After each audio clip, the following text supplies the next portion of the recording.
పైకి లేపు లోగోలు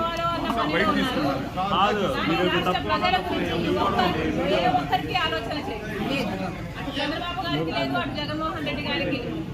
అందుకే చెప్తున్నాం, ఇప్పటికైనా కూడా కళ్ళు తెరవాలి ఆంధ్ర రాష్ట్ర ప్రజలు. ఇప్పటికైనా ప్రజల మేలు కోరేది ఎవరు అనేది ఆలోచన చేయాలి. ఈ బీజేపీ తొత్తు పార్టీలైన టీడీపీని, వైసీపీని, జనసేనను ఇంటికి పంపించాలని, కాంగ్రెస్ పార్టీని ఆశీర్వదిస్తేనే మనకు ప్రత్యేక హోదా మళ్ళీ సాధ్యమవుతుందని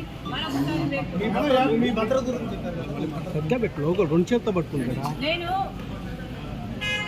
ఆంధ్ర రాష్ట్ర కాంగ్రెస్ పార్టీకి అధ్యక్షురాలిని. ఈ రాష్ట్రంలో నాకు తిరగాల్సిన అవసరం ఉంటుంది.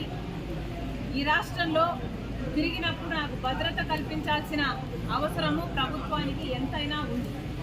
కానీ అవేవి పట్టనట్టు ఒక మహిళ అని కూడా చూడకుండా, అధ్యక్షురాలు అన్న ఇంగితం లేకుండా ఈరోజు మేము అడిగినా కూడా మాకు సెక్యూరిటీ కల్పించడం లేదు అంటే మరి మీకు ప్రజాస్వామ్యం గురించి చిత్తశుద్ధి ఉందా? ప్రజాస్వామ్యం ఇది అన్న ఆలోచన ఉందా, గుర్తుందా అని అడుగుతున్నాం. మీకు సెక్యూరిటీ ఉంటే సరిపోతుందా? మీరు పెద్ద పెద్ద కోటలు, పెద్ద పెద్ద గడిలలో కట్టుకొని మీరు బతికితే సరిపోతుందా?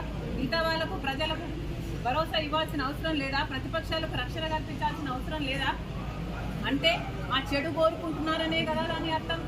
మాకేదైనా ప్రమాదం సంభవించాలని మీరు అనుకుంటున్నారనే కదా అర్థం. ప్రమాదాలు సంభవించడమే కాకుండా ప్రమాదాలు కల్పించే వాళ్ళలో కూడా మీ వాళ్ళు ఉంటారనే కదా మీరు చెప్పదలుచుకున్నది. ఎక్కడ ప్రజాస్వామ్యం?